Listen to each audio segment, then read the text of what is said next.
Hey, it's Lola here, but you can call me Lola if you like.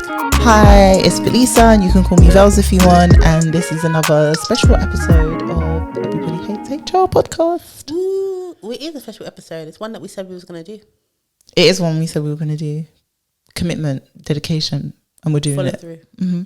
That's what we're doing. Mm-hmm. Oh, what we doing? We are discussing just the weird, wonderful and random employment laws that exist around the world. Some that I probably want implemented in the UK and some that we don't miss me and never come to the UK, basically. Do you want to kick us off? Well, I'm kicking us off, you know which one I'm going to start with. Yeah. Should I kick us off? You can kick us off. I can kick us off. Okay, so with the triggering one. Yes, my favorite one is from the country Japan. So in Japan, there is a national law that permits companies to measure the waistlines of employees between the ages of 40 and 74 to identify health risks such as diabetes and obesity. If employees are over the recommended size, they are given a diet guide for 6 months, and governments can legally fine companies if they do not adhere to this law. That's wicked. That's wicked. Like, it's nice to be... And also, why is it over 40 only? I guess because, like, the older you get, the more it's going to affect you. Yeah. That's crazy. Imagine you give, like, you're 70, you're still working, and someone's telling you to lose weight. I mean, they're doing it. They have your best interest at heart. They do have your best interest at heart. But leave me alone. Imagine the kind of diet you'll have to do when you're 39. Just to make sure. Just to make sure you don't have to face embarrassment. You're 39, it's 6 months to your 40th birthday, you got a few pounds to shed, and you don't want to end up in HR's office, them telling you about how to lose weight. And the average waistline in Japan is what? 33 inches? For men, they say you have to get that diet plan if it's over 33.5 inches. So for women, it will be smaller? No, it's more, because obviously sometimes we can be, I don't know. A bit more curvy? Yeah. So it's 35 inches. And I ain't even... Listen...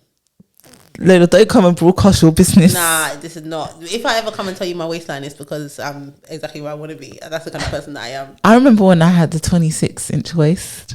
Yesterday. When I was in my Joni Topshop jeans, no one could tell me nothing. But yeah, so they can basically tell you to lose weight and give you a plan. But I want to know what happens if you don't follow the plan. Well, companies can be fined, so... No, but that's if the company doesn't do it. But if you're the employee... I've been given it and you don't do it. Disciplinary. Disciplinary. Oh, that is... at least it's only a waste that I was saying. It's actually probably better than using something like BMI. Yeah, that's true. That would work against black people to the highest degree. Exactly. So it's fine, even if you got a fat ass. But a small waist, you're all good. So if you got big boobs, but you got a small waist, it's okay. And you can be in a music video. I appreciate it, but just not for me. Yeah, no. If they bought that here, I'd write it. That would be the one that I'd be like. Yeah. Unless if I was, this is the kind of person I am. This toxicity. If I was below the threshold when they brought it in, I'd be like, okay, no, you know what? Yeah, people's best health interest. Yeah. If I was above it, I would say this is outrage. Human rights. How dare you? But yeah, I think that's crazy. Imagine if they had that in the UK. People in the UK need it because, I mean, fair play to Japan because obesity is not a thing like that there. I mean, they have sumo wrestlers. But in the UK, our obesity rates are very high. Yeah, I was going to do that thing. You know, when they're like, I was going to all lives matter and say, but not as bad as the US. We're not as bad as the US, but yeah, it's still really high. So maybe that is something that we should have here.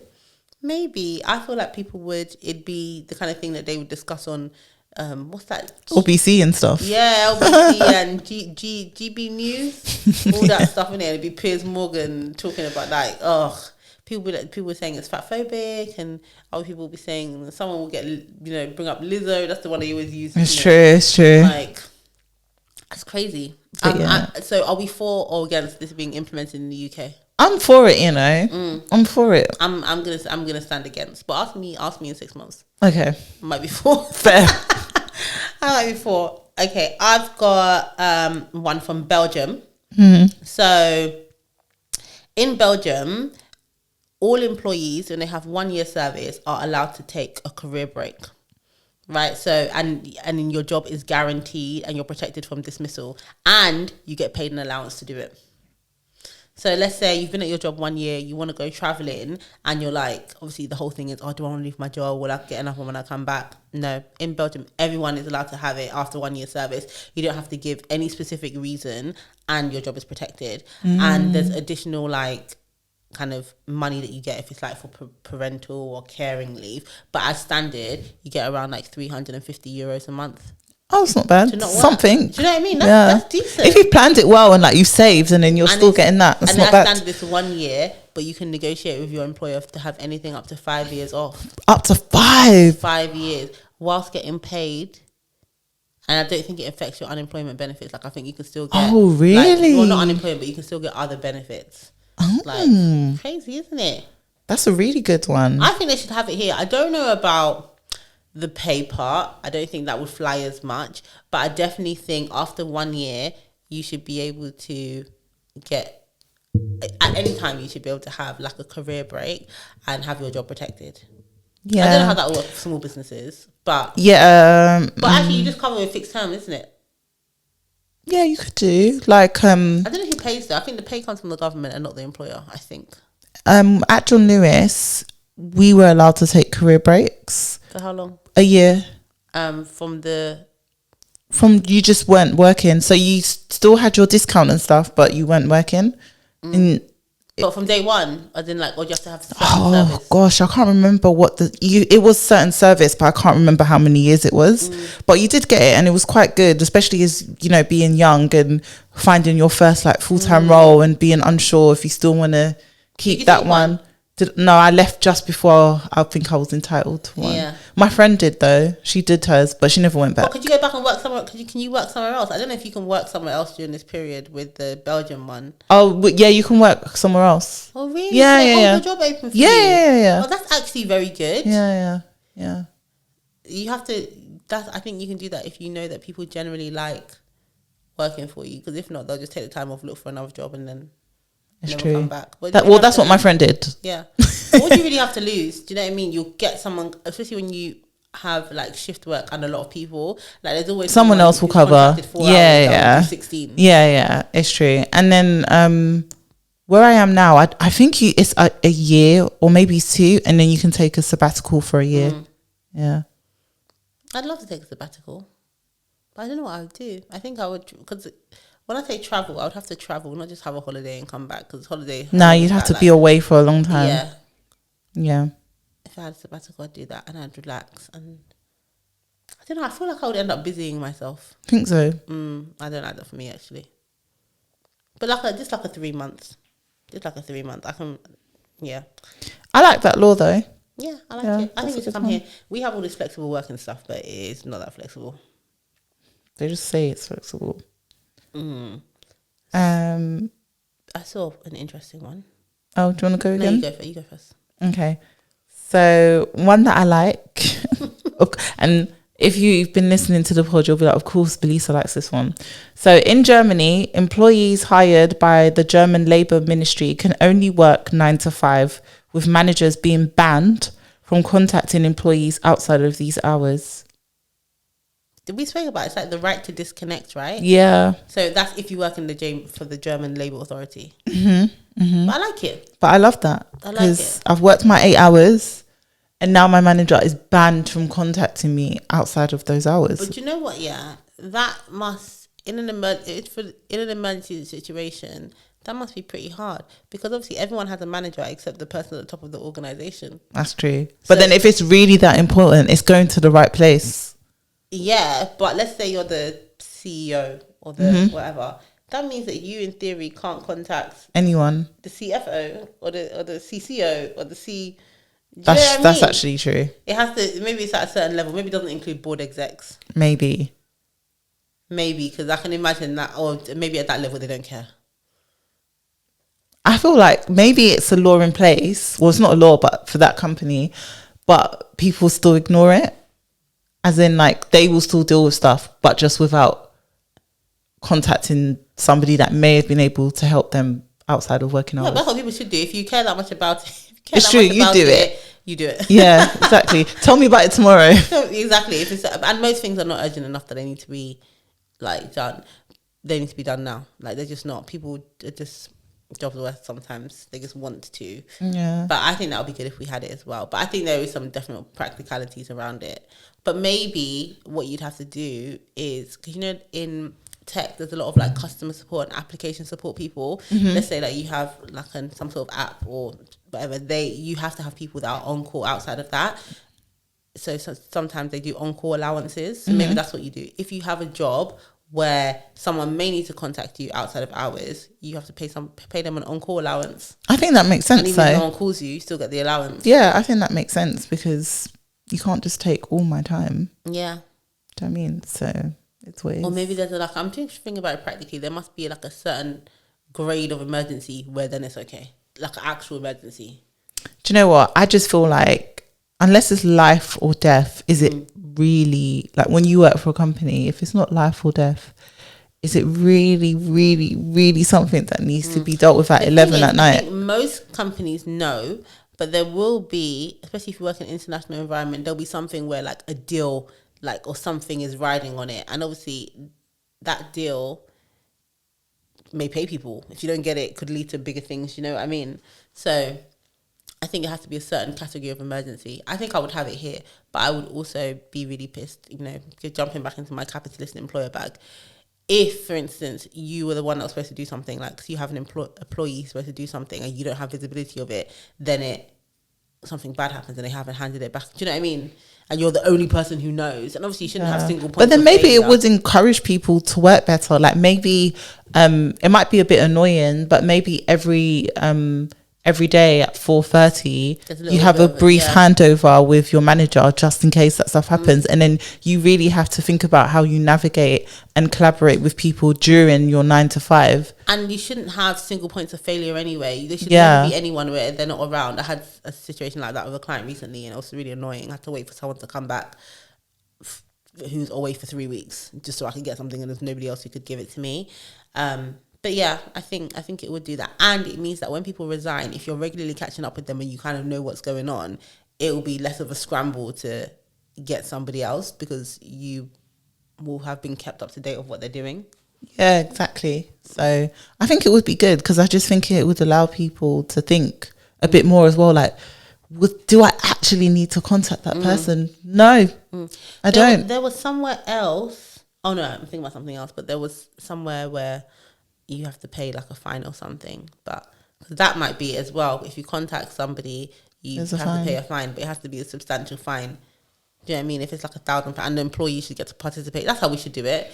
If your manager contacts you, they should have to pay, the company should have to pay a fine, and half of that fine should go to you and half of it should go to the fining authority. I love that because people will just think more before they do it. They're worth £500. Yeah. And if it is, then fine. But if not, then see you tomorrow.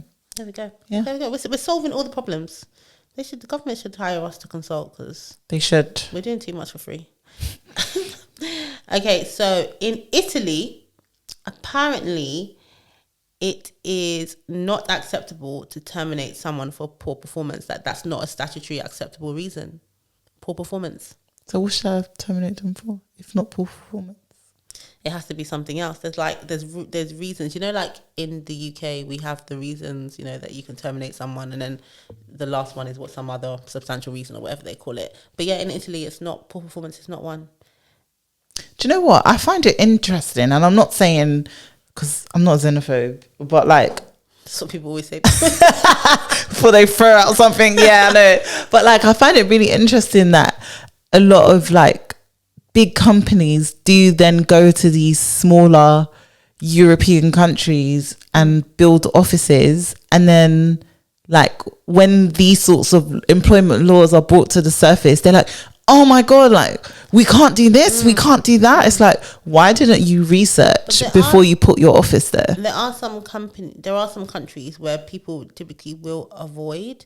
Like, I think any company I know that ever went to France, they had to go there. They were never there by choice. Companies that go to the Netherlands, they are there because they have a customer base, or because maybe they need a specific type of talent, or they need that language. No one goes to these places by choice. Like, that's why everyone goes to Ireland, because Everyone loves Ireland. They love Ireland. They love They Ireland. make tax low for them, and the employment law is manageable. Yeah, Do you know what it's I mean? Like, they manageable, literally won't, and I'm like, don't you want people to come to your country?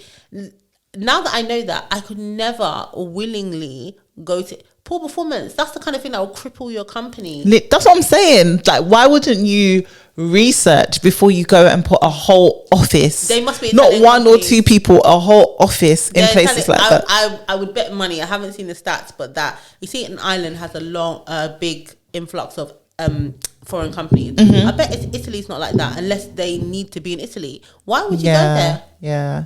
That's true. That's how I feel about the Netherlands. I could, like, having done work in the Netherlands, I could never establish any sort of business there. That's how I feel about France.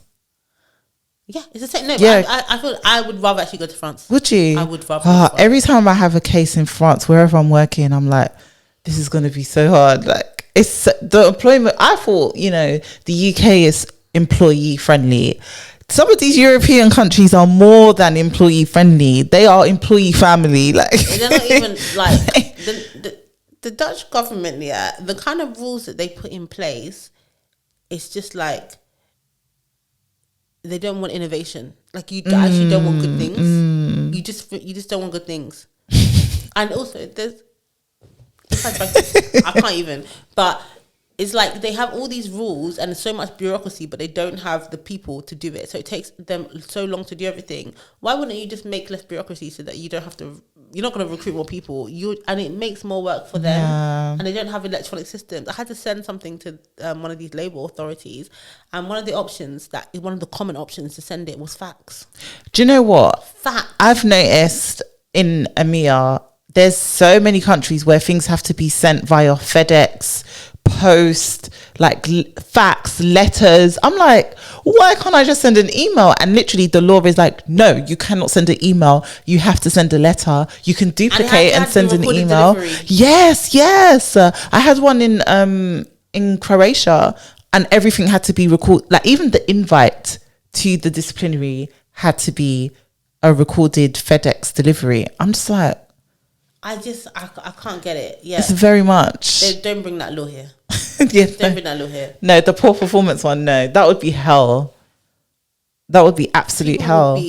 People would be taking the piss. They would actually be taking the piss. People will do whatever they want. That would be it. We'd be finished. In Italy, they must have come up with, I don't even know how that works practically. They must have come up with another way. Or You must have to just pay them. You must have to just pay them. This is not conducive to getting foreign investment. Anyway, Italy's not doing well anyway, so I don't know if it's related or not. Hi guys, this is a interruption to tell you to like, comment and subscribe on our YouTube channel, our Spotify, our Apple Music, our TikTok and our Instagram. So I like this. In the Philippines, there is a legislation that requires employers to pay a 13th pay. So after you're 12, a 13th, a yearly bonus equivalent to the employee's salary that is noted by the government as a mandatory benefit. So it's basically a mandatory bonus, the 13 pay. That is equivalent to the employee's salary. Yeah, for the month. Yeah, let me know. Yeah. I would love that. So you get 1/12 on top, and a lot of countries do it, but I don't think it's mandatory. But they also do it around Christmas. Imagine how lovely that is. That's true. Just in December, just getting that extra thing. Yeah. But you know what? I think it's for us. It feels special, but for them, when you're used to it, it's just norm. It's just normal. So it's like divide. So what companies do? The companies that I've seen, it's like let's say your pay is 50, yeah. And then they just divide that by 13, and then you get 12, and then you get the 13th payment at the end. So people just see it as like, as you would if it's mandatory, it's just a part of your compensation. Whereas for us, if they brought it to us, it would feel very special to us. It'd be so nice. But then after that, yeah, you get used to it. Yeah, but that would be so nice. That's Imagine getting like another extra month. It'll be lovely, and then I think you can even get a bonus on top. That'd be delightful. That'd be nice. But you know what it is, yeah? Like, we're very ungrateful as people, just as everyone. So the first year, you'll be like, oh, this is great. Second year, this entitlement would just be, it's true. Terrible. It's like true. When, I don't know if you ever had a company that closed for Christmas. Yeah. Over that Christmas and New Year period. And the first year, it was like, oh my God, like these 3 extra days, like everyone's going to be off. It's so nice. And by the time it's like the second year, even if you're not going to do it again, like people are like, oh, so we're not closing for Christmas. we're not closing for Christmas. People have decided that they've used up all the annual leave days and not booked those. Yeah. And then they're looking at you like, well, I thought we was going to close. Entitlement. Yeah. But I love that Philippines law. Like we need that. Like you said, it would be nice to have a bonus, but then have that on top. Yeah, just to know that in December, the closest we have is when they pay you early in December. And I hate being paid early in December. Do you know, some companies give you a choice. I didn't know that. They were like, oh, when do you want to get paid? You can choose smaller companies. But I think just assuming that everyone wants to get paid early, some people are managing their money. Yeah, I don't want to be paid early. I hate that stretch between December and January, especially because like my birthday's in December. My brother is born on the same day as me. I didn't know that. Yeah, and then it's like Christmas as well. So it's Can we just pause? I would be livid. I was livid. I was 12. I would be livid. Yeah, I was 12, and my mum was like, she came into my room. She was like, "Oh, happy birthday!" And she was like, "Oh, I think I'm in labour." I was like, "You better go. You better wait 24 hours." Literally, and then I still had to go to school as well. I was just like, "What is this?" Like. Oh my gosh, I'll be so... Yeah. Can you not hold it? He was supposed to come on Boxing Day and he came on my birthday. I was like, what the hell is this? There's that's happening in Modern Family. Did you ever watch Modern Family? So okay, I'm watching Modern Family at the moment. Okay. So I won't tell you who. Well, so I've just what's his name now? Oh gosh. Who? Which one? The baby that's just been born in where I'm watching. Which baby? Whose baby? I don't want to ruin anything. I'm feeling so bad with names. What's wrong with me? Okay, the dad, the granddad, but dad. Yeah. Yeah, and the Spanish Colombian. Oh, what's their name? Jack. What's the son called again? He's got his like Colombian name. Yeah. I can't remember his name. But yeah, I've just met him not too long ago. Yeah, so that's what happened. He was born on Manny's birthday. Oh yeah, he was born on Manny's birthday. Yeah. I love Manny. But yeah. Manny too. Who is this? We need to carry. He's my favorite. But yeah, there's a real answer. There's two answers that I'll accept. Okay, why am I forgetting his name? But he's my favorite. Who? Describe. The big one in the gay couple. Cam makes me belly laugh. I really like Mitch. Dude. Yeah, but the best character in that whole thing is Phil. Phil's hilarious. Phil Dumpy. I love him. I actually love him. He's so stupid. He's just the best. So stupid. He's just the best. Like I think he'll be a good dad and a good husband. Yeah, he is a good dad and husband. No, but I mean, like, I feel like I wouldn't feel like... Oh, how Claire feels. If I was going to get... No, she loves him. But if I was going to get with a guy that's not my type, it would be him. If I was going to get with a nerdy guy, it'd be like him. He's so silly. Him and his son. What's it, Luke? Yeah. We digress. But anyway. What was he talking about? The 13th month. Yeah. So yeah, I was just saying, like, it would be nice in December to get that. But, you know, alas, this country is... Bad vibes. But they'll say I'm entitled, but... the baddest vibes. Do you know what I mean? Vibes. We're not getting that, so... We have to talk... We'll have to have another episode where we talk about that Scottish baby box. Because I didn't even have baby and I was so triggered. We'll talk about another episode, guys. But go on TikTok. Oh, gosh. Next one. There's one in China. Okay. So... China has protective legislation that focuses on the biological differences between men and women. This gender bias prevents women from working in inverted, in quotation marks, physically challenging jobs such as mining and logging, whilst also placing a burden on employers who hire women. But what if I want to do that? There's restrictions. Maybe the restrictions mean that you will or you won't be able to do them. But yeah, they say that those jobs are for men. And that's so crazy to me right now because obviously we live in the time that we live in. But yeah, you can't hire women for certain jobs. They said... I wonder if there's any that you can't hire men for then. But I mean, that's just pissing me off because I know they'll say no. They'll say that men can do everything that that's women true. can do. That's crazy, isn't it? I guess in theory, they're saying women should have a soft life. But some of those things require machinery. So... It's really operating machinery, isn't it? Yeah. It's not all everyone that's mining that's carrying log on their back or coal or whatever they're mining. But I guess those are the roles that they're saying no, they can't do. Yeah. I don't know anything more than what I've just read about it. I mean, it's interesting. I understand it, but I don't know how I feel about it. In the UK, the only time you're allowed to kind of specify a specific gender for a role is where that has some sort of bearing. So, for instance, you could say that you only want a woman to be the toilet attendant for women in the women's toilet. Do you know what I mean? It has to have a specific purpose, or like you need a certain number of, for instance, female officers to search women and all that other kind of stuff. So, yeah, but apart from that, like, you just can't. I think that's good though. Like, why should women be restricted? Like, if you don't want to do it, you don't want to do it. But yeah, but I think it's crazy. Why should women be restricted? But is this one of those things where it's one of those times we're fighting for we shouldn't be fighting for? 100%. Because me personally, I could live with that law personally. But it's because I don't have any desire to mine or log or do anything. Yeah. If I was a woman who did have that desire, then I would feel maybe aggrieved by it. But also, I'm really a fan of not fighting for things that.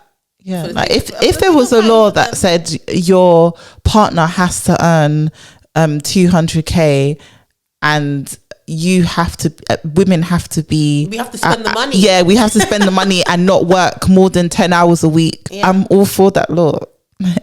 10 hours, it's like it's a day and a half. Oh really? Yeah, I don't want to fight for things that I don't care. Yeah, I don't care about. Yeah, but everyone should have the freedom to pick and choose if they want to get down and dirty or not. Yeah. But that's feminism, isn't it? Or it's a brand of feminism. That's like, it's like we have the choices. Yeah, so thanks suffragettes. No, but it's like, it's good. If we want to do it, we can do it. If we don't, we don't. It's like women, you know, if we want to go to work, we should have that choice. If we want to stay at home, we should have that choice. No one should get judged for either. And if you want to do mining and logging, then you should be able to. I don't know why you would want to do that personally, but for some people, maybe they want to do that. Some women. They want to carry log on their back. I mean, good for them. Maybe it's the woman from Encanto. Oh, the sister. Yeah. Imagine if they told her that she couldn't do what she It's true. Should we do one more? Yeah, let's do one more. Okay, so so in Portugal, it is illegal to fire an employee. Employers can offer incentivized resignation benefits and hope the employee agrees, as there is no termination period. So what do you have to do to fight? So you just have to keep offering them? I think so. I'm not going to lie, it's given Netherlands. Well, what did Sully say in Top Boy? Don't beg, it's disgusting. Portugal, don't beg, it's disgusting. That's crazy. That's crazy. Yeah. It's so crazy because obviously we have our norm and what we think is like normal, but in other countries they must look at us and think, what, so your employer can just fire you? Yeah, they must think we're harsh over here then. Yeah. I thought we were quite friendly, but so did I. But what is that? It's because we compare ourselves to the US. Yeah. In comparison to the US, we are like really employee friendly. Yeah.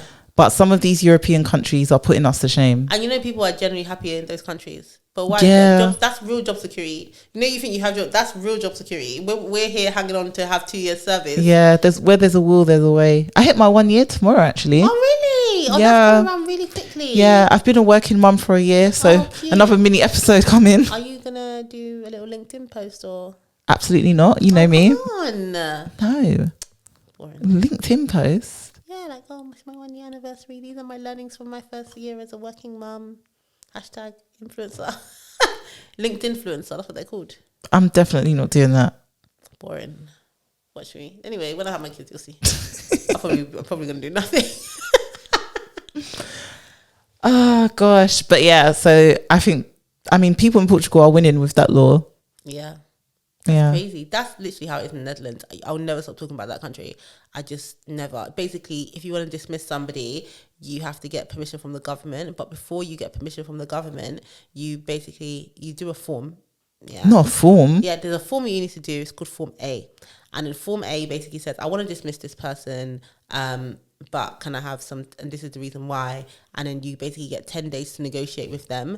And then if you don't reach a mutual agreement, then you have to do a Form B and a Form C, where you basically have to petition to the government, and the government has to grant or not grant it, and you're not allowed to do it on the grounds of performance.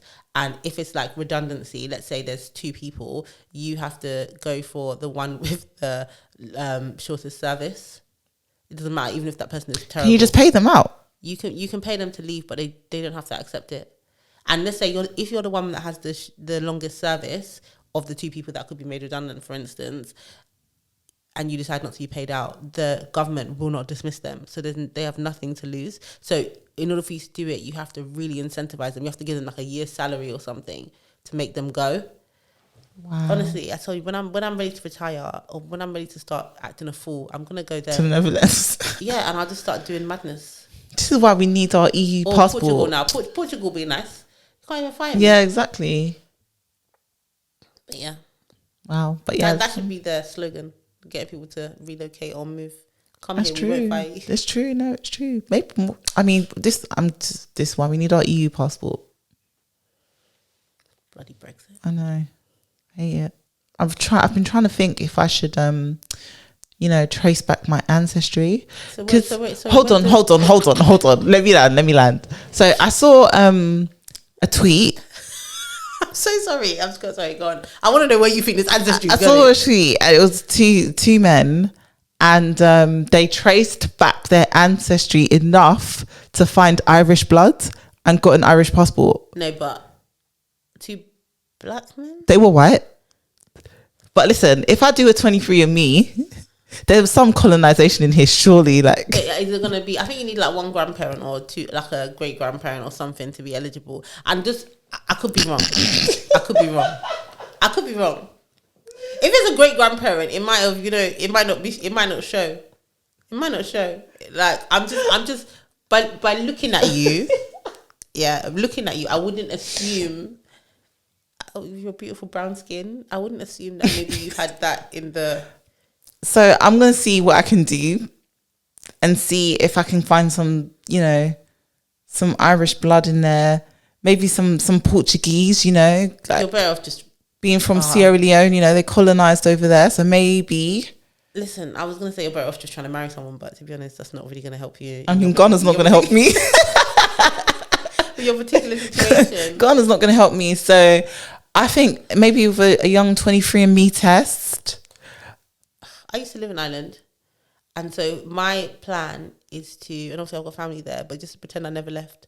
And then get the passport. I'll tell them I've been off the grid all this time, and I've been living there since I was 9. Yeah, say you've just been. Well, we shouldn't discuss this on here. Yeah, yeah, exactly. But me personally, I'll be getting my EU passport.